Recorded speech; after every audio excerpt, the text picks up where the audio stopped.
adalah caranya ujilah generalisasi dengan menemukan contoh yang berlawanan. Ini cara yang paling baik.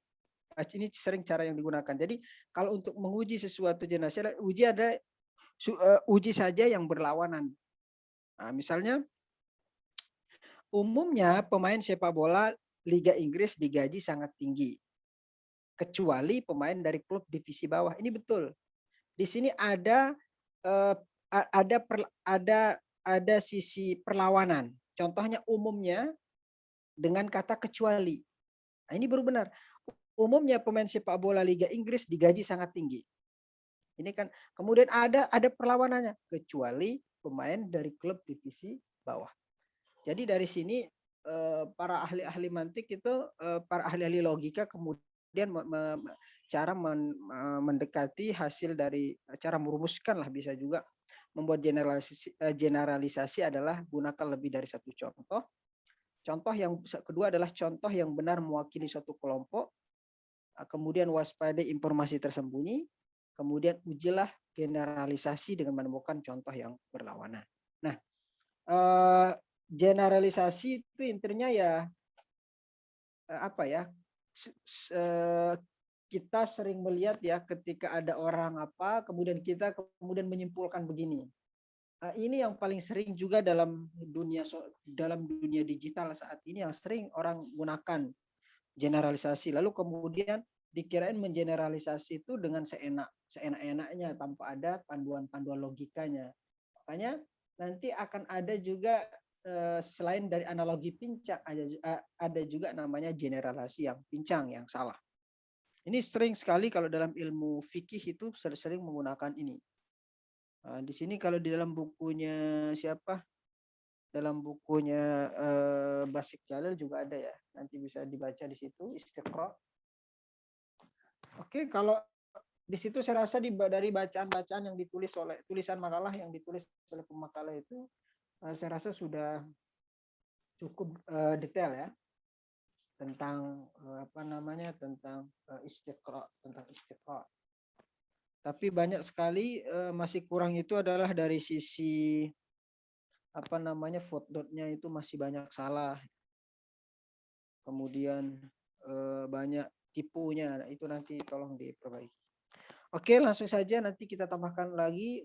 Kita lanjut kepada pemakalah yang selanjutnya hari ini tentang analogi. Silahkan.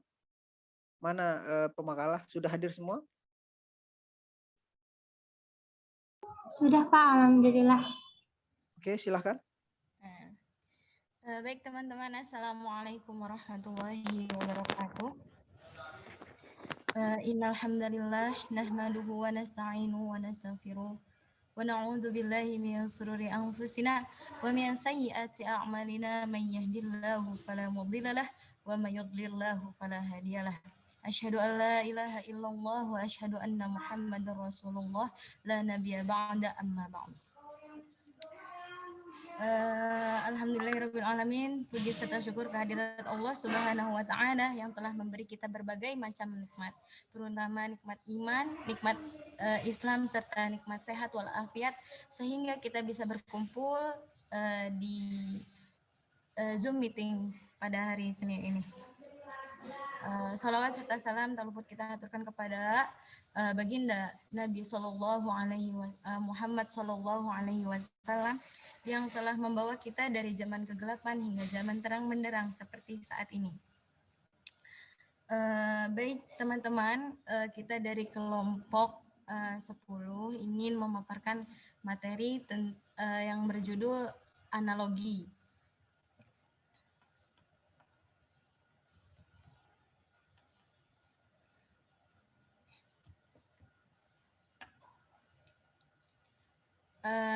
Baik, di sini perkenalkan kelompok 10 ada Winda Arumsari, Kutsia, serta saya sendiri Yunita Purnamasari.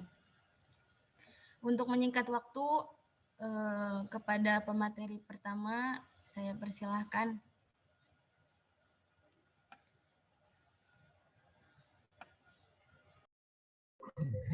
Baik, terima kasih Kak Yunita. Di sini kita akan membahas analogi ya Kak. Nah, Sebelumnya kita kan ngebahas tentang kias ya. Kias itu ada yang isti'rani, nanti isti'rani dibagi jadi hamli sama syarti juga gitu Kak. Nah, kias itu ada lanjutannya Kak. Lanjutannya kias itu apa gitu. Nah, yang di buku Basic Jalil itu ada lawahik kias. Nah, lanjutan kias, rentetan kias itu namanya lawahik kias. Nah, lawahik kias itu dibagi jadi 3. Yang pertama apa? Yang pertama itu murakkab. Nah, yang kedua itu isti'ro. Nah, isti'ro ini yang dibahas sama kelompok kemarin yang generalisasi. Nah, sekarang kita bahas yang ketiga. Yang ketiga itu apa? Yang ketiga itu kias tamsil gitu. Kias tamsil itu kalau nama yang di ilmu logikanya itu namanya analogi, tapi kalau yang di mantik itu namanya kias tamsil. Nah, kias tamsil itu apa gitu. Nah, kias tamsil itu berasal dari kata bahasa Arab gitu. Artinya apa? Artinya misal contoh atau mengidentifikasikan atau kemiripan gitu.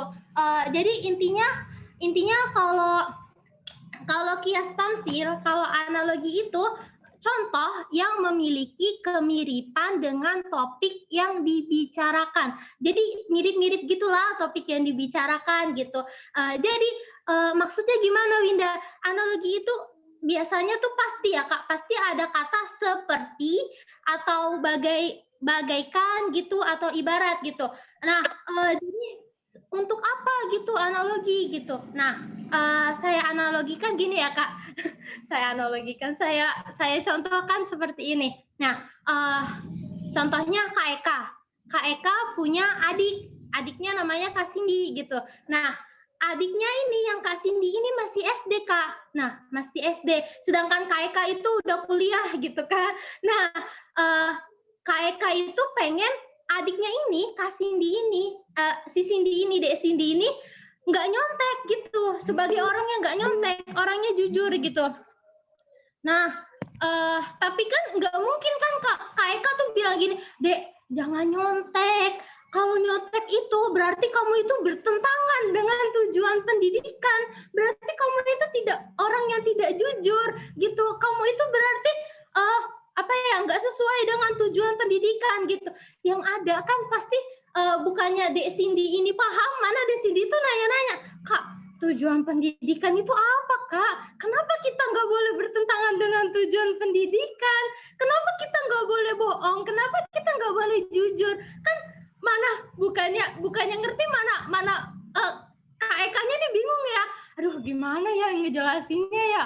Aduh gimana gitu. Nah untuk biar ngejelasin gitu, biar paham Kak Cindy, Dek Cindy-nya ini biar paham, makanya diibaratin sama Kak Eka gini, Dek, kamu tuh jangan nyontek. Nyontek itu seperti mencuri tahu Dek gitu. Soalnya kalau menyontek itu kan kamu mengambil haknya. Kamu mengambil hak teman kamu.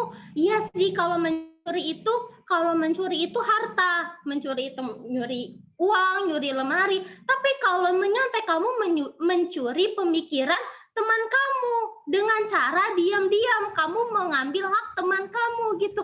Terus nanti Dek Cindy-nya gini, iya ya Kak, iya aku nggak mau mencuri, aku nggak mau nyontek gitu. Jadi analogi itu gunanya buat itu Kak gitu, untuk menjelaskan suatu hal yang belum dipahami. Makanya orang-orang zaman dahulu itu sering menganalogikan gitu, sering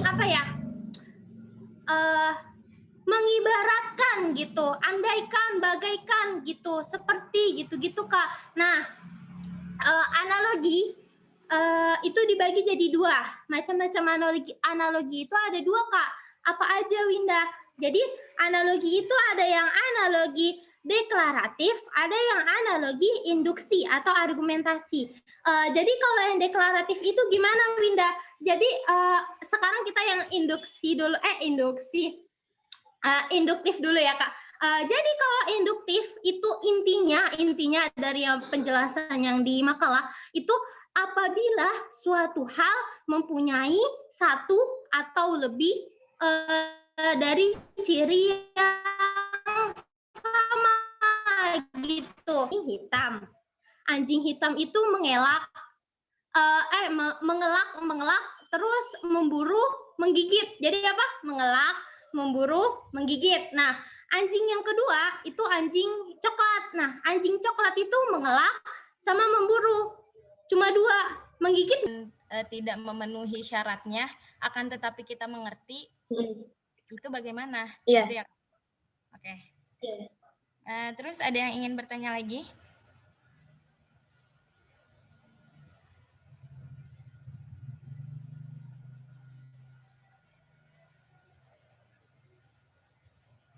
Baik, Winda, izin menjawab aja ya Kak, untuk mengefisienkan waktu.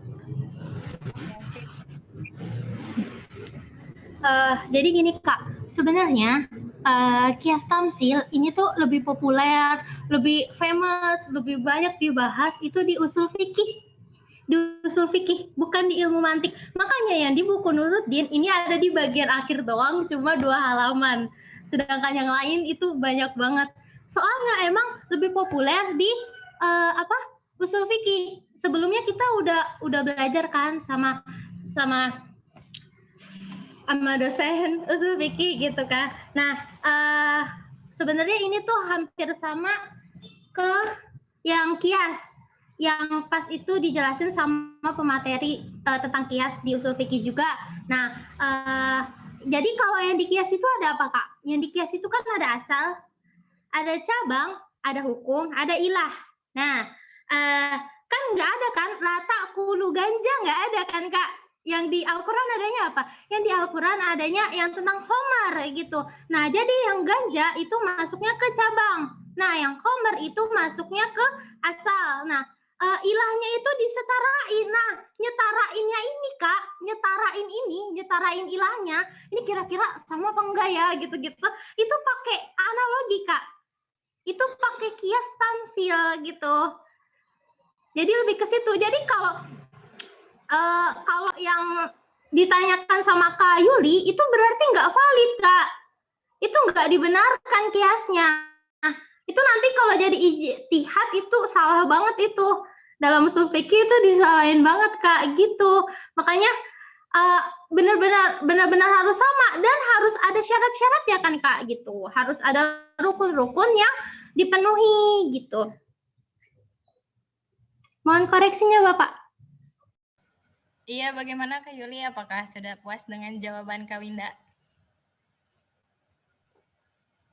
Kayaknya masih ini ya Kak.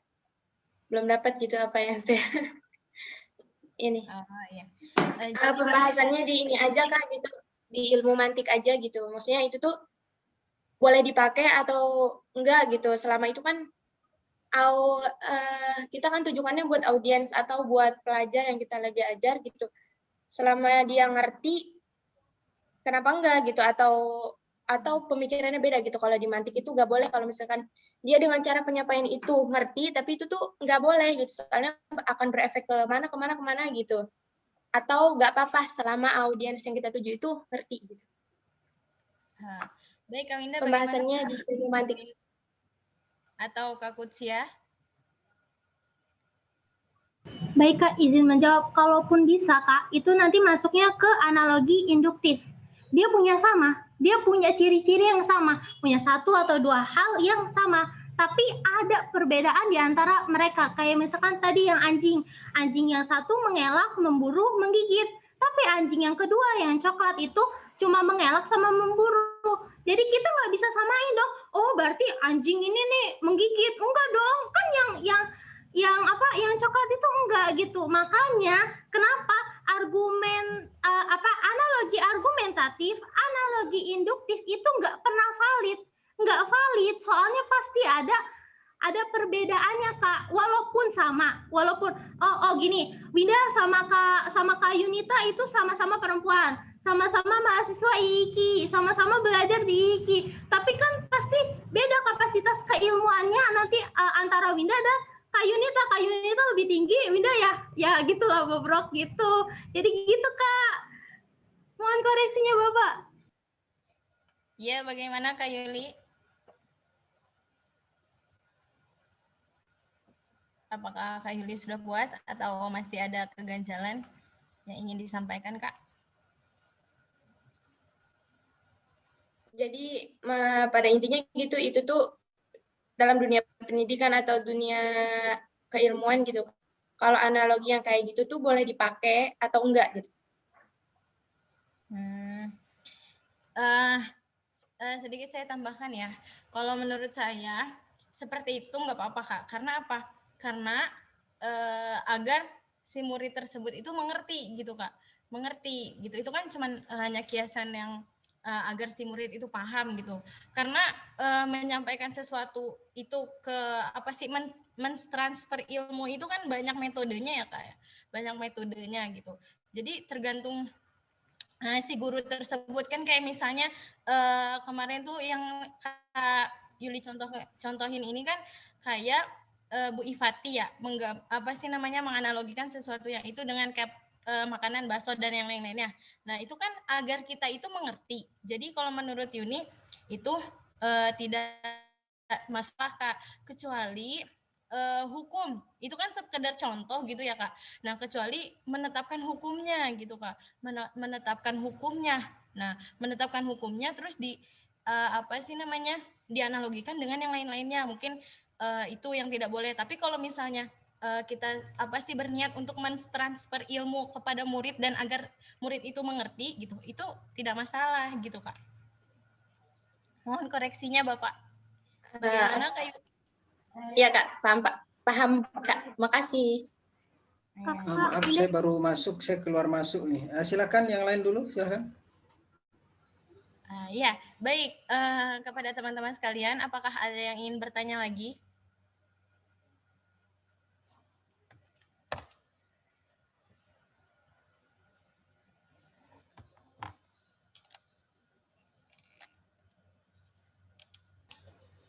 Silakan yang lain.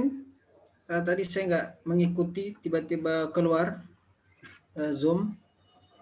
Silahkan, ada yang apa pertanyaannya tadi, Yunita? Pertanyaannya ini, Pak. Jika kita menganalogikan sesuatu tapi dengan tanpa tidak memenuhi syarat-syarat yang disebutkan tadi gitu. Akan tetapi apa yang kita sampaikan itu mengerti, apakah boleh gitu. Oh, yang itu mungkin tadi lebih tepatnya yang dimaksudkan dengan analogi argumentatif. Yang tadi pernah disinggung oleh si Winda itu meskipun tidak valid ya, tapi salah satu dari yang dicontohin itu adalah valid. Misalnya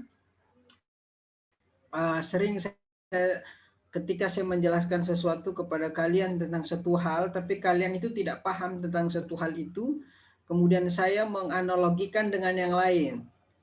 Saya menganalogikan dengan yang lain, kemudian Anda paham. Sama dengan ketika kalian belajar bahasa Arab misalnya. Ada kata, karena dalam bahasa Arab itu memiliki mufrodat dan kosakata yang kaya sekali, lalu kita tidak bisa membuat, kalian tidak paham, tapi saya kemudian membuatkan penggambaran tentang sesuatu itu baru Anda paham. Nah, itu tadi yang lebih tepat dari jenis analogi yang seperti ini disebut dengan analogi argumentatif ya, kalau nggak salah ya. Jadi analogi argumentatif apa analogi deklaratif tadi ya, yang yang dijelaskan oleh pemakalah. Oh, mungkin analogi deklaratif ya, sorry. Analogi deklaratif ya, yang dimana metode untuk sesuatu yang belum dikenal atau masih samar dengan sesuatu yang sudah dikenal. Nah, itu disebut dengan analogi deklaratif, bukan analogi argumentatif. Seperti tadi sudah dibuatkan contoh juga oleh pemakalah tentang ilmu pengetahuan. Apa sih supaya orang itu paham tentang ilmu pengetahuan itu apa sih? Lalu kemudian dibuatkan analoginya, ilmu pengetahuan itu seperti sebuah rumah ya. Ilmu pengetahuan itu dibangun oleh fakta-fakta, katanya sebagaimana rumah itu dibangun oleh batu. Nah, supaya orang memudahkan tentang arti pengetahuan itu, lalu dianalogikan dengan rumah. Rumah dibangun oleh batu-batu. Tetapi nanti tidak semua kumpulan pengetahuan itu ilmu, ya kan? Sama juga tidak semuanya tumpukan batu-batu itu adalah rumah. Karena itu ini disebut dengan analogi deklaratif. Nah, kemudian ada juga tadi analogi yang disebut dengan argumentatif. Apa perbedaan antara deklaratif sama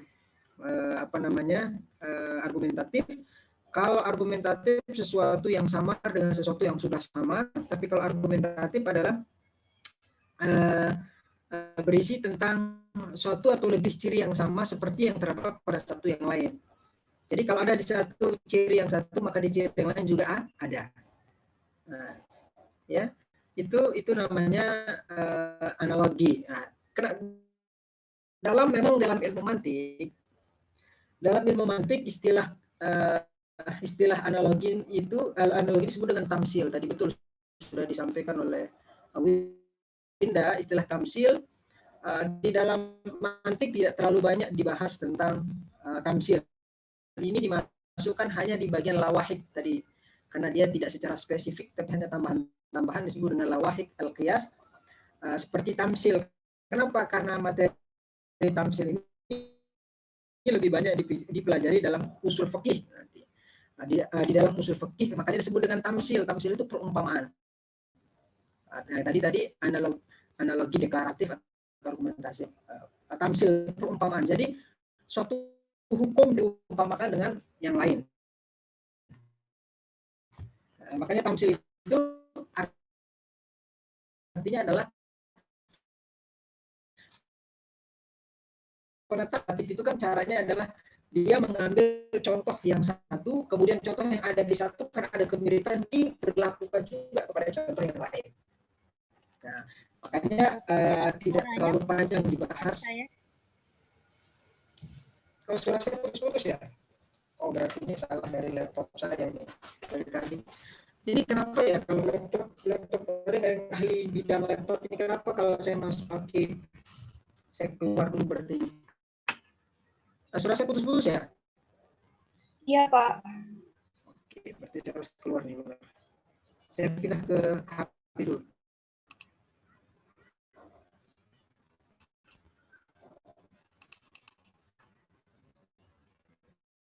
Keluarnya juga susah ya.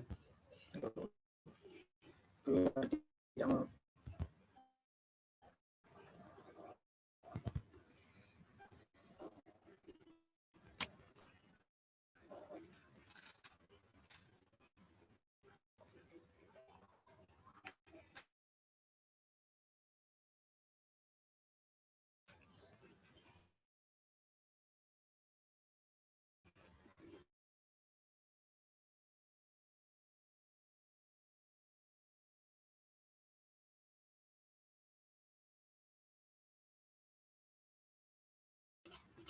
Halo? Nah, ini pakai laptop, pakai handphone ini. Kenapa laptop? Suara saya jelas nggak? Halo? Jelas Pak, jelas. Oke, nggak tahu kenapa ya. Ada yang tahu nggak kalau kenapa pakai laptop, setiap pakai laptop langsung hang gitu ya? Padahal masih baru nih laptopnya. RAM-nya juga nggak kecil gitu. Setiap saya kalau ada cara harus pakai handphone. Jadi ya, padahal ada yang ingin kita share misalnya, nggak tahu ya. Ada yang tahu ahli komputer di sini, ahli laptop. Setiap Kalau saya biasanya itu Pak, jaringannya lagi nggak kuat gitu. Oh gitu ya. Saya jaringannya kuat. Nah berarti untuk menarik suatu kesimpulan ini belum tepat untuk digunakan di laptop saya gitu loh kan. Analoginya masih pincang nih, baru satu. Mungkin ada yang kasusnya sama dengan saya, laptopnya bisa dikatakan masih bagus ya. Belum umur 3 tahun belum lah, itu di bawah 3 tahun berarti masih baru ya. RAM-nya juga nggak terlalu kecil, sesuai standar. Kemudian internet juga lancar, tapi hanya ketika menggunakan Zoom baru itu. Ada nggak yang punya kasus yang sama? Nanti baru kita ambil kesimpulan gitu. Ini kan contoh dari apa namanya analogi ya. Ada nggak yang punya kasus sama dengan saya? Nggak ada.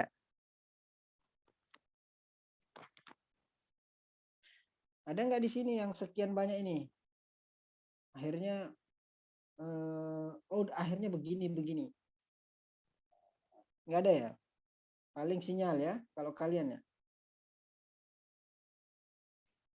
Halo, suara saya masuk nggak? Iya, Pak. Iya, ada, Pak. Ada kasus Ada, yang sama Pak. seperti saya? Tapi kadang Ada? kecil, kadang besar suaranya, Pak. Maksudnya? Suara Bapak kecil, Pak. Mungkin Suara saya ini kecil gitu?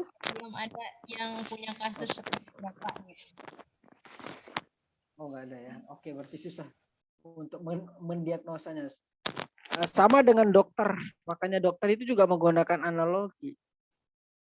Ketika ada orang pasiennya datang dengan gejala-gejala yang sama, kemudian dicek di laboratorium darahnya juga sama, akhirnya dia akan memberikan sebuah resep.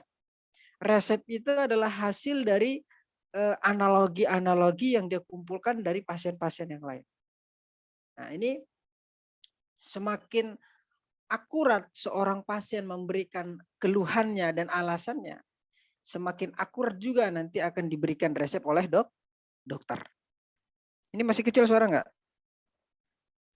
Masih Nggak, juga. Mas. Ini udah di Jelas, Pak. ini udah di mulut saya masalahnya nih. Masa lagi nggak dengar ya kan? Udah, Pak, udah. Oke. Jelas banget, Pak. Oke. Jadi sama dengan dokter. Dokter itu juga, kenapa makanya ada orang bertanya, kok ketika masuk ke dokter, kok dokter kayak orang nggak bukan dokter, nanya saya sakit apa. Itu sebenarnya bukan dokternya bodoh, tapi justru untuk melihat sebuah apa namanya indikasi-indikasi yang ada dalam pasien itu. Dari sekian pasien yang pernah dia layani dan juga dari buku-buku yang dia pelajari, akhirnya dia nanti bisa menyimpulkan. Sama dengan hukum di dalam fikih. Jadi namanya tamsil. Karena tidak semua kasus ada dalam Al-Quran dan Sunnah, nah, tapi kasus terus ada. Karena itu nanti dibutuhkan namanya qiyas tamsil. Qiyas tamsil tadi lagi sekali adalah penetapan suatu hukum dalam suatu perkara untuk perkara yang lain karena adanya hukum yang sama dalam keduanya. Yang paling sering kita tadi kalau nggak salah dalam pemakalah ada buat apa, contoh apa ya? Homer atau apa tadi? Bentar. Iya, Pak, Homer sama ganja. Homer dengan ganja. Kalau Homer ada nggak? Dalilnya ada dalam Quran. Ya kan? Innamal khamru wal maisiru wal ansab wal azlamu rijsum min amali syaitan. Tapi kata ganja nggak ada innal ganja wa narkotika wa narkoba rijsum min amali syaitan, kan nggak ada. Lalu gimana cara ulama memberikan suatu hukum kepada kasus seperti ini? Gunakanlah namanya qiyas. Namanya qiyas tamsil, dicarikan ilatnya. Ya, dicari ilatnya, ya.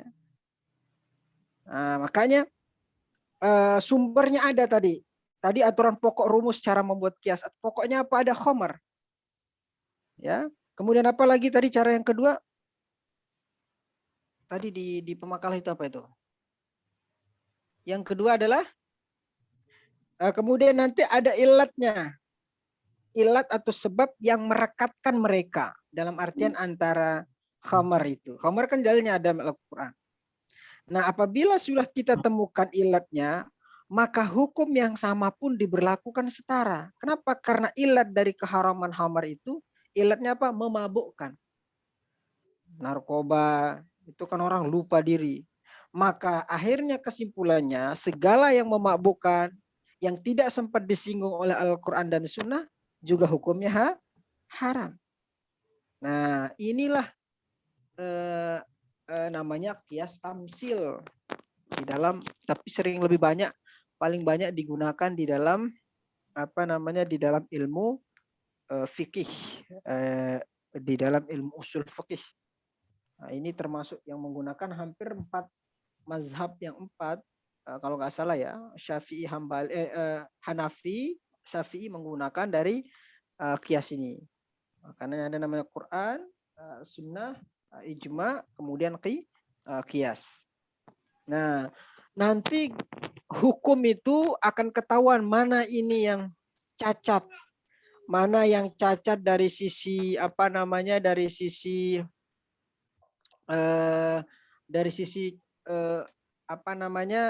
dalilnya, itu akan ketahuan nanti dari kepandaian dia menggunakan kias itu, dari kelengkapan kias. Makanya ada namanya kias yang cacat tadi. Nah, ada kias yang pincang, apa saja tadi. Ini sebenarnya saya udah buat nih. Terus coba ada yang bisa nge-share nggak di ini? Di mana? Di makalahnya. Atau sebentar sebelum saya yang ngejelasin, ada nggak yang mau bertanya lagi? Silahkan ke pemakalah.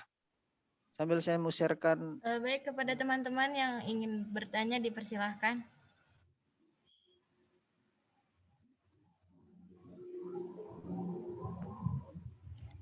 Lalu tahu nggak apa perbedaan antara generalisasi dengan analogi? Tahu nggak bedanya terus apa? Dengan analogi. Coba bisa dibantu oleh pemakalah, lalu apa beda antara analogi dan generalisasi? Ini sekilas ada sedikit persamaan kalau memang nggak fokus. Mengeneralisasi. Apa terus bedanya? Izin menjawab, Pak. Jadi kalau Silakan. kalau general itu semua disamaratain gitu, Pak. Misalkan yang ngelakuin itu tuh cuma 1 atau 2 orang, ya udah itu disamaratain gitu, mewakili kelompok itu. Tapi kalau analogi enggak, analogi itu yang mirip gitu, diibaratin gitu-gitu, Pak. Oke, udah paham? Yang siapa yang teman-temannya udah paham belum? Yang dimaksud oleh Winda?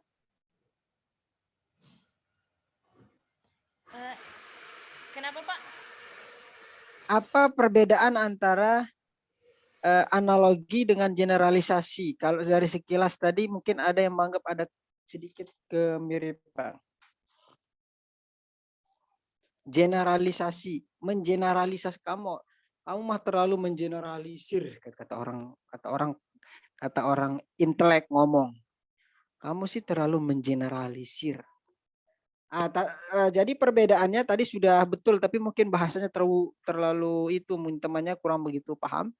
Jadi kalau generalisasi itu kan intinya adalah bertolak dari sejumlah peristiwa menjadi kesimpulan. Jadi peristiwa akhirnya menjadi kesimpulan. Nah, sedangkan kalau analogi itu dari satu peristiwa ke peristiwa yang lain yang sejenis. Nah, itu kan. Tapi kalau generalisasi dari peristiwa kemudian menjadi penyimpulan, sedangkan kalau analogi dari satu atau sejumlah peristiwa yang satu itu menjadi peristiwa yang lain. Kalau ini dari satu peristiwa akhirnya menjadi suatu kesimpulan. Nah, itu secara umum ya, tapi memang kalau direnungkan sebenarnya gampang membedain antara generalisasi, namanya aja mengeneralisir. Dari 1-2 kemudian digeneralisir. Nah, sedangkan kalau analogi antara satu peristiwa dengan peristiwa lain. Nah, gitu. Nah, ini di situ sudah saya kirimkan coba dilihat di makalah, coba lihat di grup kalian, coba bisa di-share enggak? Ada beberapa ini yang yang tadi juga dicontohnya saya ambil dari pemakalah juga, ada beberapa.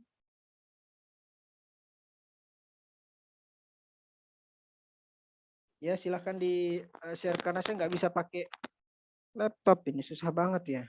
Kalau saya ada acara susah banget, nggak bisa pakai apanya yang salah ini.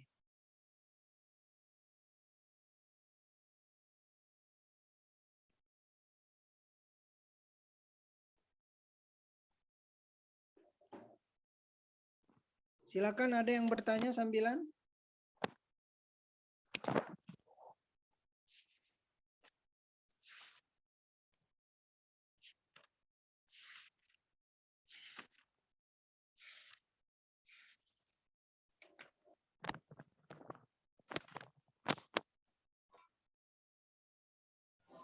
Teman-teman ada yang bisa share selain aku? Karena aku gini, kadang suka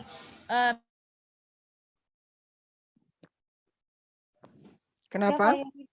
di berkas tuh gak ada gitu. Jadi ada yang bisa selain aku? Ini Oh, dicoba dulu ya. ternyata itu ternyata kita masing-masing punya masalah ya. Dengan masalah yang berbeda. Iya, permasalahannya berbeda, Pak. Kita share screen-nya ditutup Ayo, dulu, Kak. ada yang bisa selain aku, Kak? Itu coba dikeluarin dulu, Kak.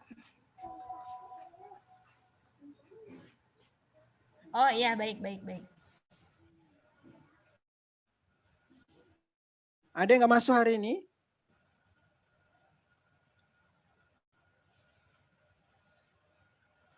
Semua masuk ya? Ralin apa Ralin siapa? Roisnya. Ada yang nggak masuk? Rialin. Oh, Ralin. Ada yang nggak masuk? Rialin? Bentar ya, Kak. Ini kok nggak bisa sih? Ayo dong.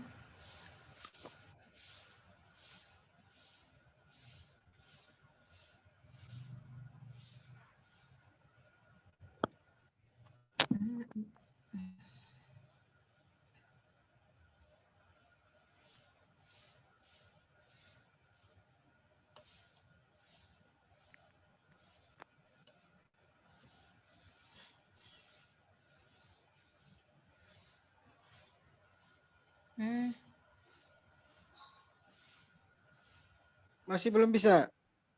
Udah, Pak. Masih belum? Kak, ini aku udah tutup share. Tutup screen maksudnya. Iya, bentar ya.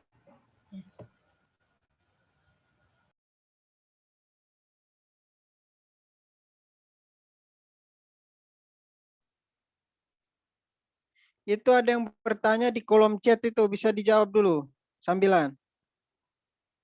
Tadi sudah dijawab ya, dari mana?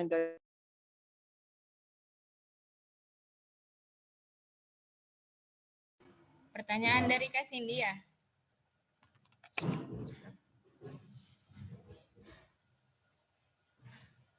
Bentar, Kak. Pertanyaan dari Kak Cindy, Kak Kutsia atau Kak Winda, ada yang ingin bertanya, ada yang ingin menjawab?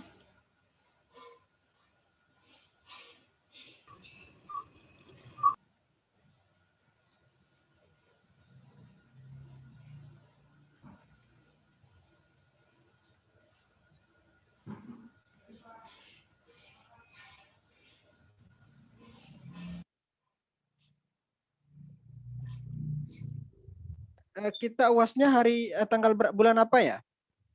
Kalian tahu? Bulan April, Pak. April. Bulan ini dong. Bulan Ini Maret. Sekarang Oh, Maret. iya. Silahkan dijawab dulu yang tadi, apa latar belakang kita latar belakang analogi. Maaf, Pak. Udah ada belum? Udah ada belum, Kak? Iya, sudah ada. Iya, baik. Iya, kepada Kak Winda atau Kak Kutsia ingin menjawab pertanyaan Kak Cindy?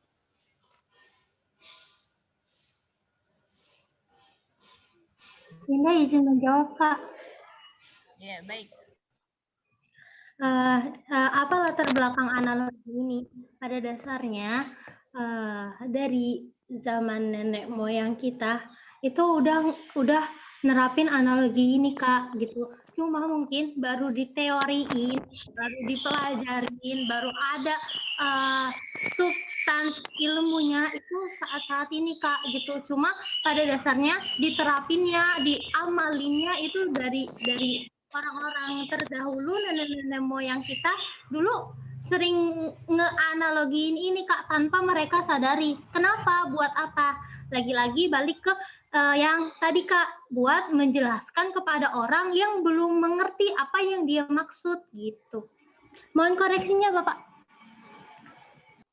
Ya, betul. Dan juga memang penyebabnya ada analogi adalah karena manusia itu punya sifat ingin tahu. Satu, sifat manusia itu adalah ingin tahu. Dan yang kedua, sifat manusia adalah sosial, makhluk sosial yang selalu berhubungan antara satu dengan yang lain. Nah, di dalam membangun sebuah komunikasi, kadang kita juga tidak mengetahui apa maknanya karena perbedaan latar belakang budaya, bahasa, suku dan sebagainya. Lalu dibutuhkanlah suatu penjelas yang memudahkan untuk memberikan penjelasan antara satu dengan yang lain. Sama dengan misal ketika saya jelaskan ke kalian istilah-istilah dalam suku tertentu. Mungkin saya nggak ngerti, tapi ketika Anda menganalogikan dengan bahasa yang lain, dengan contoh yang lain, mungkin saya ngerti. Nah, itu adalah salah satu ya, kenapa ada analogi ya, karena ini adalah suatu hal yang murni ya.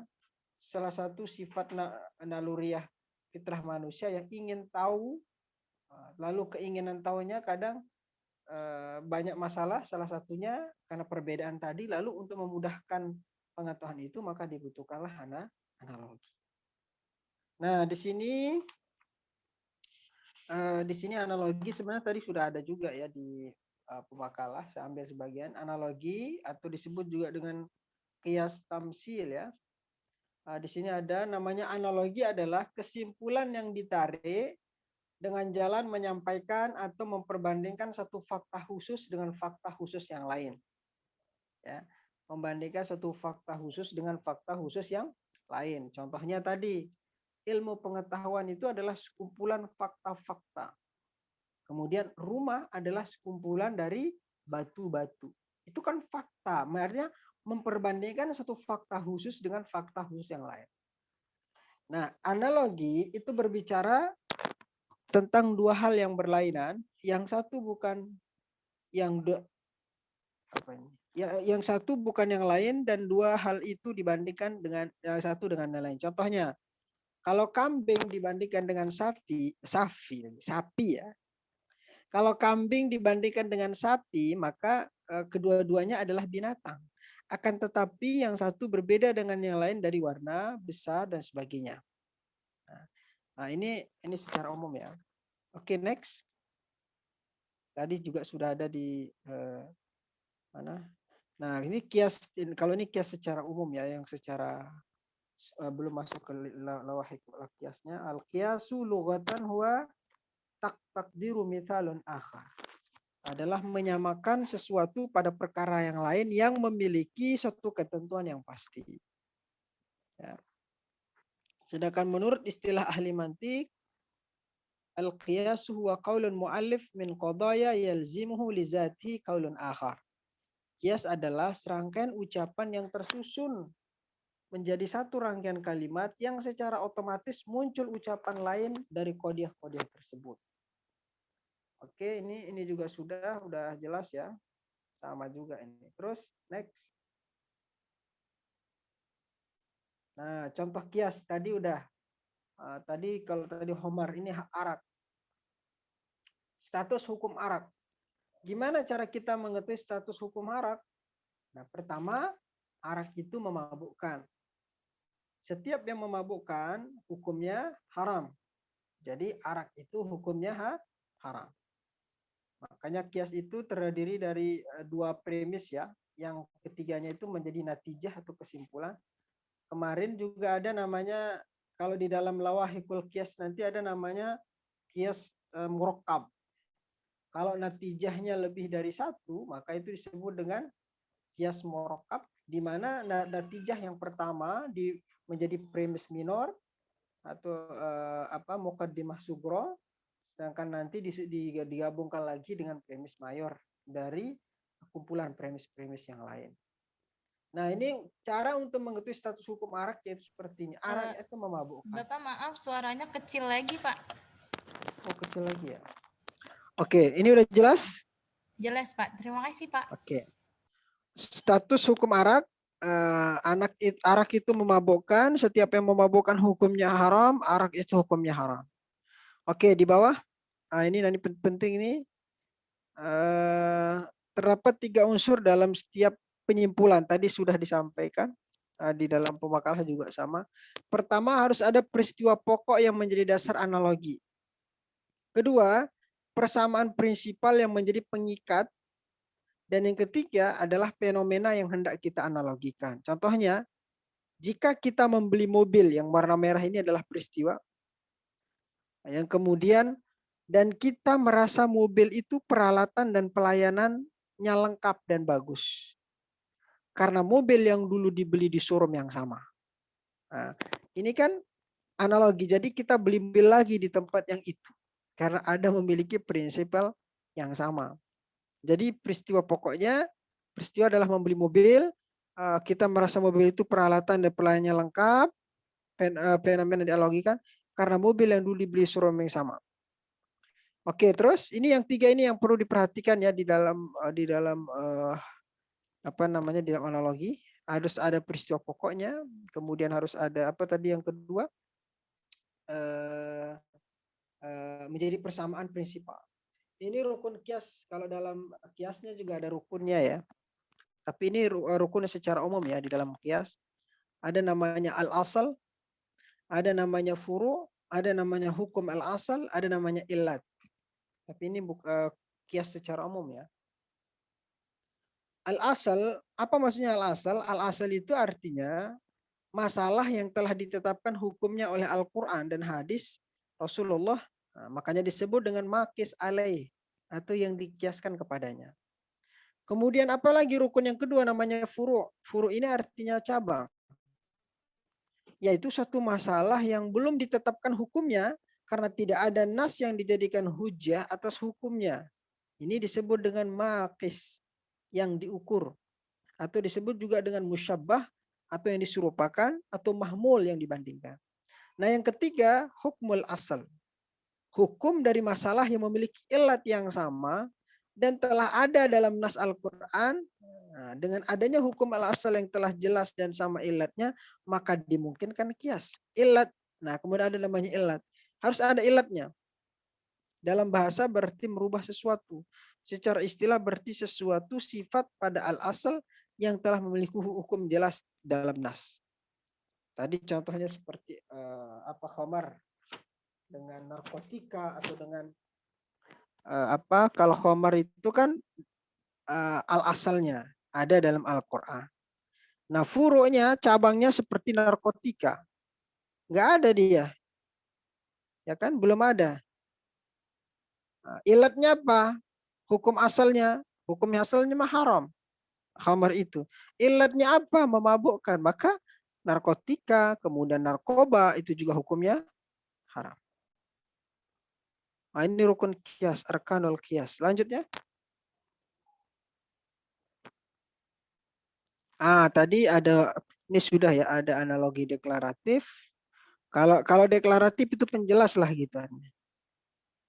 Iya, bodoh-bodohnya namanya deklaratif itu penjelas. Jadi kalau Anda nggak paham ya tinggal jelasin aja apa itu, maka itu namanya analogi deklaratif. Nah, oke, di sini udah ada metode untuk menjelaskan sesuatu yang belum dikenal atau masih samar dan sesuatu yang dikenal sejak zaman dahulu. Tadi ilmu pengetahuan dibangun oleh fakta, sebagaimana rumah dibangun oleh batu-batu, tapi tidak semua kumpulan pengetahuan itu ilmu pengetahuan, sama tidak semua batu adalah rumah. Oke, next. Tadi udah dijelaskan juga ini. Argumentatif. Tadi sudah didasarkan pada kesimpulan bahwa apabila suatu hal mempunyai satu atau lebih ciri yang sama seperti terdapat pada satu hal lain, maka ciri-ciri lainnya dari hal pertama itu juga dimiliki oleh hal yang kedua. Tadi udah saya ambilkan contoh di makalah sama, anjing hitam menyala, mengejar dan menggigit, anjing coklat menyala dan mengejar orang. Walaupun analogi argumentatif tidak pernah dikatakan valid dalam arti bahwa kesimpulan argumen-argumen itu bersumber pada premis-premisnya dengan keniscayaan analogikal, namun terdapat argumen-argumen analogikal itu kita dapat menyatakan bahwa argumen yang satu lebih meyakinkan ketimbang yang lainnya. Analogi argumentatif dapat dinilai berdasarkan probabilitas tentang sejauh mana argumen tersebut mendukung kesimpulannya. Nah, ini sudah pokoknya ini kenapa analogi ini sering sekali kita temukan dalam hidup ya. Hampir setiap hari kita menggunakan analogi dalam hidup. Dalam beribadah terutama. Makanya Imam Abu Hanifah atau yang dikenal dengan Imam Hanafi, Itu mengatakan mazhab Syafi'i kan kalau mau bayar zakat harus pakai makanan pokok, yaitu beras atau sejenisnya. Tapi kalau mazhab Imam Abu Hanifah tidak. Makanya mazhab dia dikenal dengan ahlur ra'i. Nah, kalau menurut mazhab Abu Hanifah boleh menggunakan uang. Boleh katanya. Kita malah di Indonesia makanya kita kadang menggunakan mazhab kita kadang menggunakan mazhab Syafi'i, kadang kita menggunakan mazhab Hanafi. Kalau di kota-kota ya orang lebih efektif menggunakan apa zakatnya ya, lebih efektif menggunakan uang. Ya. Dia bisa membeli alasan Imam Abu Hanifah ya dengan uang itu kemudian dia bisa membeli yang lain. Malah dia kadang ada sesuatu orang miskin yang sudah tidak lagi membutuhkan beras. Karena udah terlalu banyak orang ngasih dia beras. Ya udah. Akhirnya dia uang lebih dia suka uang. Nah, itu makanya lagi sekali kalau mazhabnya Abu Hanifah disebut dengan ahlur ra'i yang lebih mengedepankan akal mazhab dia. Tapi kalau mazhab Syafi'i itu lebih apa? Kalau Syafi'i dia tengah-tengah apa? Nas.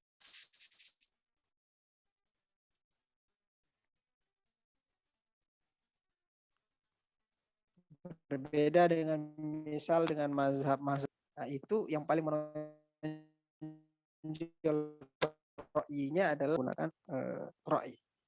Makanya kalau baca mazhabnya nanti malah niat juga dia katanya ada yang tidak perlu berniat.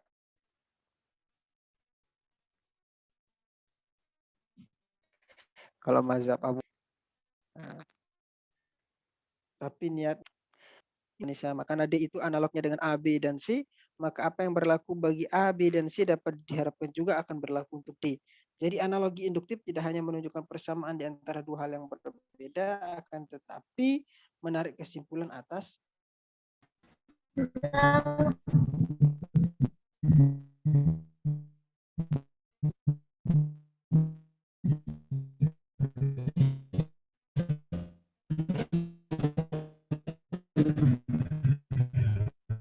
Di apa? ya pesawat Tidur. di ranjangnya Di ya. Jangan tidur di tempat tidur gitu kan. Karena hampir semua manusia menemui ajalnya di tempat tidur. Nah, ini kan kok bisa pesawat terbang di sini itu kan kata naik pesawat terbang ditakuti karena sering menimbulkan petaka yang menyebabkan maut. Sedangkan orang tidak takut tidur di tempat tidur karena jarang sekali atau boleh dikatakan tidak pernah ada orang yang menemukan ajalnya kecelakaan tempat tidur.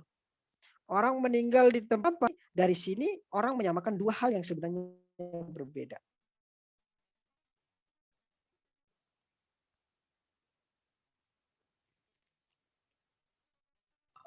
Apalagi yang menyebabkan pincang. Itu Pak kekeliruan pada analogi deklaratif. Ya, Contohnya? Ya, SPP dengan? Oh ya, SPP dengan apa itu? Sekolah ya? Jadi itu ubahnya seperti mengayuh biduk ke pantai ya. Jadi semakin ringan muatan yang ada dalam biduk, semakin cepat ia akan sampai ke pantai. Nah, diperlakukannya SPP itu ya, itu tak ubahnya memberikan muatan pada biduk yang sedang dikayuh, jadi memperlambat jalur jangan belajar lekas sampai, maka seharusnya kewajiban membayar SPP dihapus. Ini analogi ini pincang. Kenapa? Karena hanya memperhatikan beban yang harus dibayar, tetapi tidak memperhitungkan manfaat dari kewajiban membayar. Untuk apa? Untuk pembangunan kemudian kesehatan, proses transportasi dan lain sebagainya kan nggak berjalan kalau tanpa SPP. Nah, itu kan dia hanya melihat dari sisi bebannya. Inilah yang disebut dengan analogi pincang. Karena hanya memperhatikan beban, tetapi tanpa memperhitungkan manfaat. Ini sering sekali digunakan oleh orang-orang propaganda dalam menjatuhkan lawan maupun mempertahankan kepentingan sendiri. Orang kayak gini tuh biasanya keras kepala. Maka itu debat orang yang seperti ini adalah mengeraskan hati. Makanya kata Imam Syafi'i itu, Imam Syafi'i itu bukan kalah sama orang pintar, tapi kalah sama orang bodoh. Orang bodoh yang seperti ini, nggak tahu dirinya bodoh. Dan jadi dia buat analogi yang seperti itu. Banyak juga kalau dalam buku yang lain itu ya beberapa sebab kekeliruan dalam membangun kias itu. Misalnya ada namanya kesalahan dalam maddah kias. Kesalahan dalam maddah kias itu pada umumnya disebabkan oleh beberapa hal. Pertama, karena premisnya yang berisikan pernyataan bohong. Salah satu premisnya bohong. Atau kedua, menjadikan konklusi sebagai premis atau bagian. Contohnya apa kalau kebohongan premis yang dimaksud itu seperti apa? Nah, contohnya kalau dalam bukunya nanti baca bukunya Nuruddin itu halaman 549 itu ada di situ yang menyebabkan kekeliruan dalam membangun kias itu ada pertama adalah kebohongan premis. Kebohongan premis yang dimaksud itu bisa jadi disebabkan karena memang dua-duanya bohong sehingga melahirkan konklusi yang juga bohong. Contohnya, setiap jomblo itu sengsara dan setiap yang sengsara itu akan masuk neraka. Nah, setiap jomblo itu akan masuk neraka. Jadi kesimpulannya setiap jomblo akan masuk neraka. Aduh, ini kan, aduh, udah ini gara-gara kenapa ini salah sebuah ini sebuah kesalahan kias, maddah kias yang salah. Karena ada kebohongan premisnya. Setiap juga enggak selamanya jomblo itu sengsara kan? Dan setiap yang sengsara itu akan masuk neraka. Terus kesimpulannya apa? Natijahnya setiap jomblo akan masuk neraka. Udah ditimpa apa namanya itu? Jatuh udah jatuh ditimpa genteng lagi. Nah, ini udah dua masalahnya. Nah, kesimpulan salah karena materinya. Kalau sakalnya betul, tapi salahnya adalah maddahnya, bukan sakalnya. Atau bisa jadi juga kebohongan itu disebabkan karena adanya satu pernyataan yang benar dicampur adukkan dengan pernyataan lain yang bohong. Ini biasanya terjadi ketika ditemukan adanya kekaburan makna dari lafaz-lafaz yang digunakan. Contohnya begini, al-ihsanu ilal fakiri wajibun. Berbuat baik kepada orang fakir itu wajib. Ini yang pertama, premis pertamanya. Yang kedua, kullu wajibin yu'aqibu ala tarkihi. Setiap yang wajib itu jika ditinggalkan dapat melahirkan sanksi. Jadi kesimpulannya apa? Al-ihsanu ilal fakiri yu'aqibu ala tarkihi. Dapat melahirkan sanksi. Kalau diperhatikan dengan baik-baik dari kata ini, maka ya kata wajib yang terulang dalam dua premis. Kita tahu bahwa kewajiban itu maknanya bisa beragam.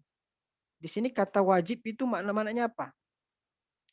Apakah kewajiban moral atau kewajiban konstitusional? Kalau kewajiban moral ya tanggung jawab moral lah. Tapi kalau konstitusional itu diatur dalam undang-undang. Kewajiban syariat itu diatur dalam agama. Kalau seandainya dimaksud dengan kata wajib di sana adalah misal kata keharusan konstitusional, apakah ada undang-undang yang tidak mewajibkan masyarakat? Apakah faktanya undang-undang kan nggak mewajibkan masyarakat untuk berbuat baik kepada orang fakir, nggak bersifat wajib gitu. Nah, maka jelas bahwa premis pertama ini bohong. Jadi premis al-ihsanu ilal fakiri wajibun. Nah, itu contoh kias yang mengaburkan makna. Sama juga dengan ini. Eksekutor hukuman mati itu adalah pembunuh Kemudian premis keduanya, setiap pembunuh itu wajib dibunuh. Kesimpulannya, eksekutor hukuman mati itu wajib dibunuh. Orang petugas pembunuh, pembunuh yang ada berdasarkan undang-undang, masa dia pun dibunuh, kan gitu. Ini kan kias yang salah. Nah, bentuk kias ini benar, lagi sekali bentuknya sudah benar, tapi kesimpulan yang dihasilkan kurang tepat. Karena ada kekaburan makna. Ada dua kata yang terulang di sana, yaitu kata pembunuh yang berfungsi sebagai had ausat, middle term. Had ausat kemarin yang terulang ya 2 kali. Nah, premis keduanya menyatakan bahwa setiap pembunuh itu wajib dibunuh. Itu benar. Nah, kalau seandainya terpenuhi syarat-syaratnya, tapi syarat-syarat tersebut tidak berlaku bagi eksekutor pembunuhan. Karena itu kias seperti ini keliru. Dan kekeliruan tersebut berasal dari kekaburan makna. Ada juga nanti penyebab juga kekeliruan kias itu adalah yang dikenal dengan istilah musadarah ala matlub, yakni proses menjadikan konklusi sebagai bagian dari premis atau premis itu sendiri. Contohnya, apa maksudnya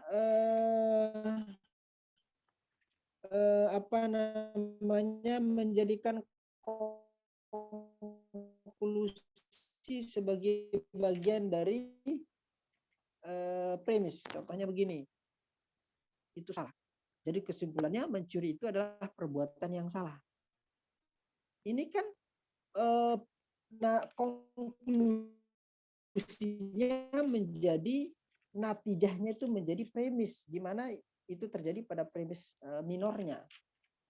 Nah, bentuk kias ini betul, kalau bentuknya sudah benar, tapi ada satu kesalahan. Dan kesalahan tersebut bukan berpulang pada bentuk kiasnya, melainkan pada premis yang membentuknya. Jadi kesimpulan kias tersebut menyatakan bahwa mencuri itu adalah perbuatan, kan bahwa mencuri itu bertentangan dengan aturan moral. Ini kan udah salah. Padahal maknanya sama saja. Salah itu artinya bertentangan dengan ketentuan moral. Kalau ada sesuatu yang bertentangan moral, itu kan salah. Jadi ini nanti bisa kalian baca dalam bukunya. Nah, ini udah bagus-bagus contohnya dalam halaman 549. Nanti kalian bisa baca contoh yang ditulis oleh Nuruddin. Jadi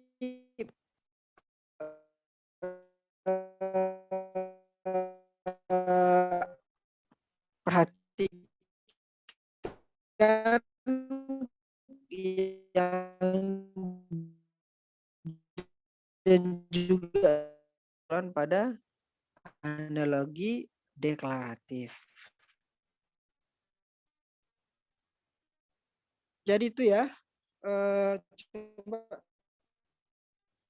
di sini ada saya sudah tulis nggak bentuk, coba ke bawah masih ada lagi nggak?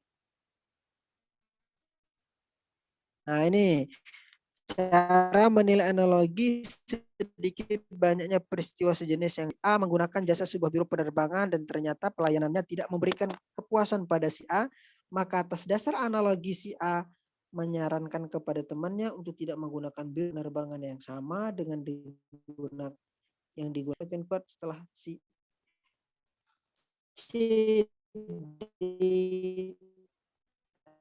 ini bisa dibaca ya di bawah. Ada contoh-contohnya juga.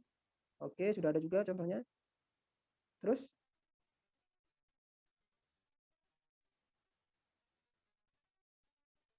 sifat dari analogi yang kita buat. Nah, ini juga kalian bisa buat.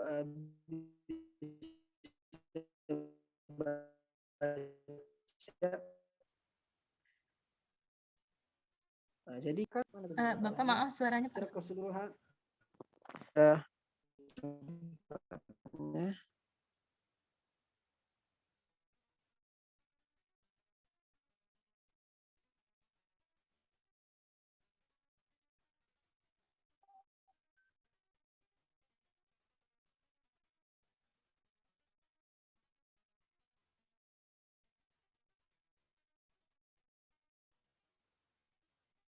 dalam kias memang tidak begitu banyak kalau untuk materi kias tamsil karena nggak terlalu dalam dibahas dalam ilmu mantik, tapi lebih banyak lebih banyak dibahas dalam ilmu fikih atau usul fikih. Dek, bentar.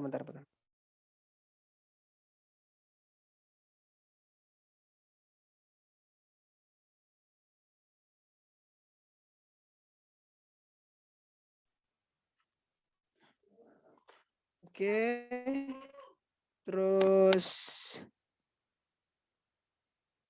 mana lagi nih? Footnote-nya udah betul, dia di tab ke dalam. Kemudian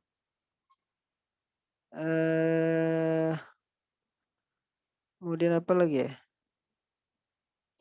Kalau bisa diperbanyak contoh-contoh tamsil dalam bentuk hukum-hukum dalam ya mungkin fikih, bukan fikih ya, tapi maksudnya hukum-hukum yang sering kita lihat. Selain tadi khusus khamar, mungkin kalian bisa buat lagi contoh lain yang kasusnya sering kita temukan dalam kehidupan sehari-hari.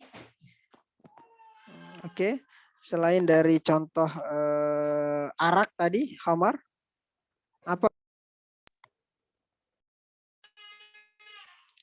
Oke, silakan ada yang bertanya? Ya, baik kepada teman-teman semua. Sampai di sini ada yang ingin dipertanyakan kembali? Setelah ini siapa? Mata kuliah siapa? Mata kuliah Ulumul Quran. Dosennya Pak Arison, Pak. Pak Arison. Oke. Kalau nggak ada, kita cukupkan. Kalau ada. Baik teman-teman, apakah ada yang ingin bertanya? Bapak, saya ingin bertanya. Kan yang di buku logika Haji Mundiri itu di halaman 158 itu ada kayak gini, beras terus sama dengan beras sama nasi goreng kayak gitu, terus sama dengan kayu terus titik-titik kayak gitu, Pak. Itu maksudnya analogi gimana ya, Pak? Maksudnya? Coba dibaca. Yang di latihan ya, Kak? Iya itu. Yang halaman 168 itu, Pak. Coba silakan pemakalah. Mana Winda atau siapa tadi? Yunita?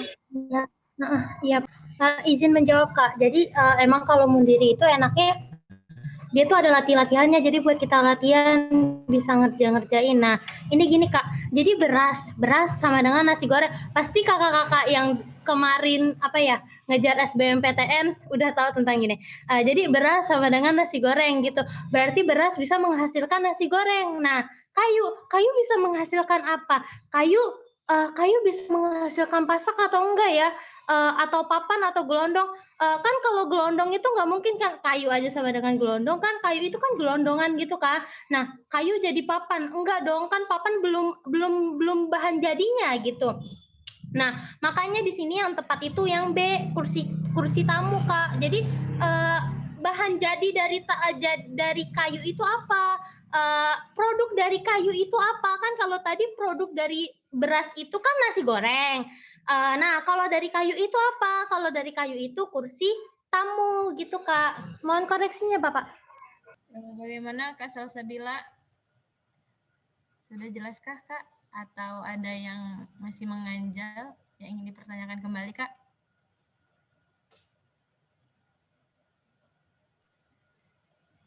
Oh, jadi bisa kayak bahan jadinya kayak gitu ya? Iya Kak, jadi bahan jadi yang lebih tepatnya itu kemana gitu Kak. Kalau beras kan ke nasi goreng kan jelas gitu. Nah, kalau kursi kan seperti itu Kak.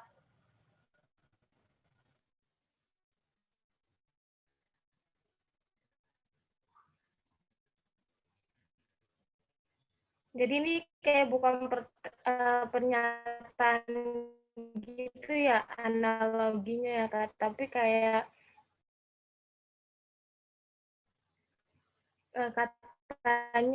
kata-katanya gitu, kayak beras, nasi goreng. Jadi bukan pernyataan yang Izin menjawab Kak. Jadi analogi itu ada yang kalimat-kalimat kayak yang tadi contoh-contoh tadi. Nah, tapi kalau biasanya yang soal-soal yang menguji kita, soal-soal analogi yang sering ada di tes masuk STAN, STIS, CPNS gitu-gitu, itu emang kata-kata Kak. Karena kata-kata aja udah susah, udah rumit sebenarnya gitu. Emang yang keluar kayak gitu.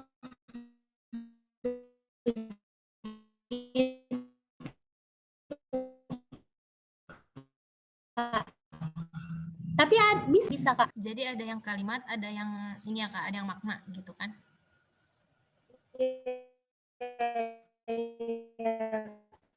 Berarti ini termasuk ke analogi apa gitu Kak? Deklaratif apa gimana?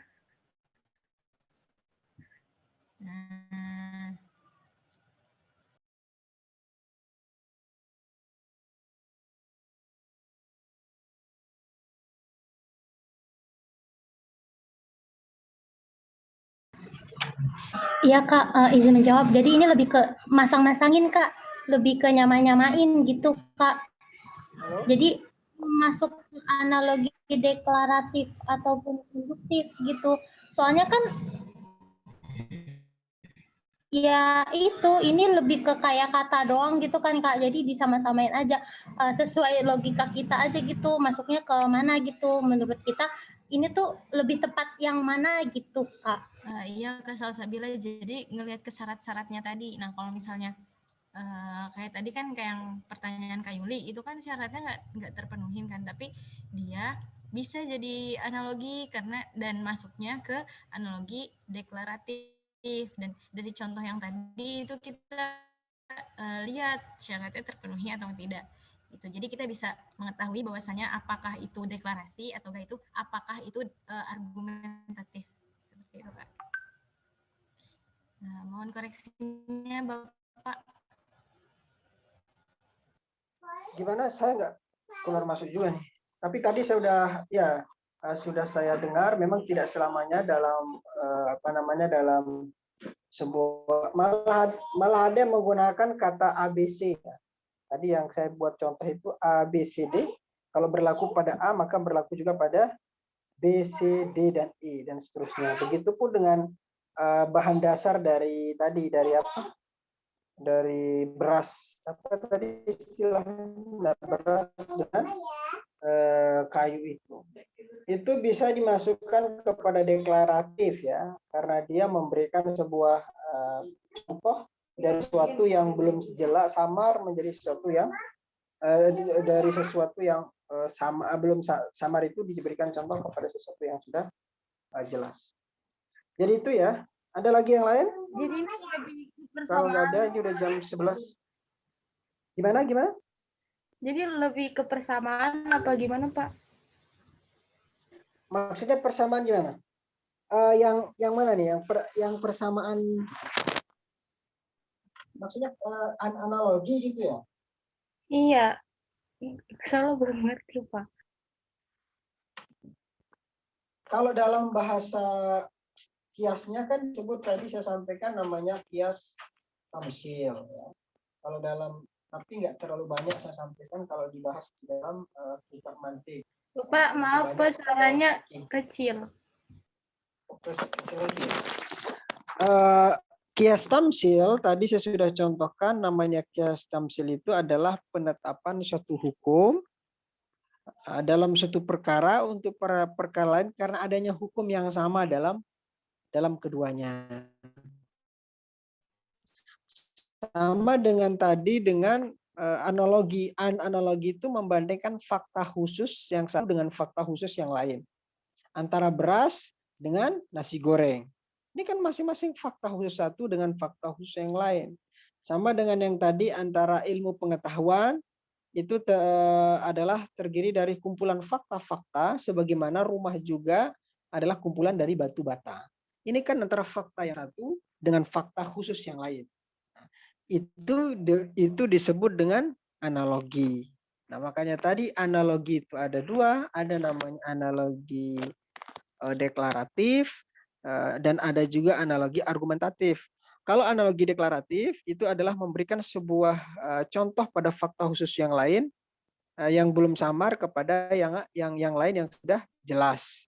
Tapi kalau argumentatif yaitu satu contoh berlaku pada yang satu maka berlaku juga pada yang lain. Itu tadi kalau ke nasi goreng kemudian kalau beras menjadi kayu kan otomatis nggak mungkin karena itu fakta khususnya salah. Tapi kalau nasi goreng ya sama beras ya tadi itu kan jelas nasi goreng kepada apa? Kepada beras apa nasi goreng apa tadi dibuatkan contohnya di situ di buku Beras dengan nasi goreng, Pak. beras dengan nasi goreng dengan kayu dengan Kayu. kursi. Iya, kan itu kan satu hal yang antara fakta satu dengan fakta yang lain berlaku, ya kan? Bahwa nasi goreng itu berlakunya itu adalah karena ada beras. Begitupun kayu, begitupun dengan kursi. Ya, berlakunya juga dari kayu. Tapi nanti memang ada sesuatu yang cacat, ada sesuatu yang tidak benar di dalam proses pembuatan analogi. Jadi Anda bisa lihat sejauh mana dari sisi deklaratif maupun dari sisi argumentatifnya. Jadi ada persamaan antara fakta khusus yang satu dengan fakta khusus yang lain. Tetapi bisa juga melihat sesuatu itu berdasarkan dari sisi perlawanannya. Itu seperti kemarin di dalam generalisasi. Kalau nggak salah tadi ada di dalam PowerPoint yang saya kirimkan, nanti di bagian slide terakhir itu ada.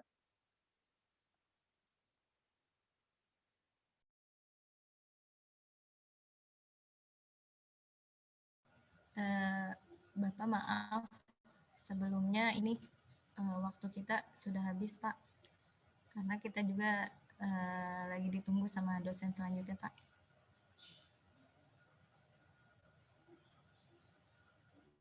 Halo? Iya, Halo? Pak. Waktunya sudah habis. Oke.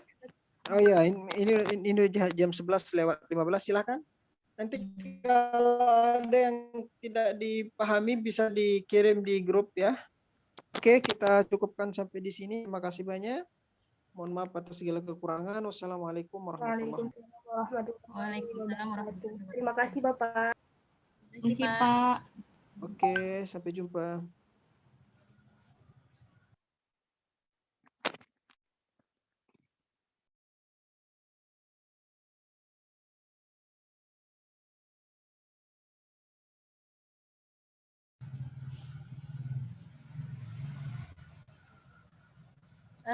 Teman-teman, untuk semuanya terima kasih banyak ya atas perhatiannya. Oke, izin live ya teman-teman. Iya. Assalamualaikum.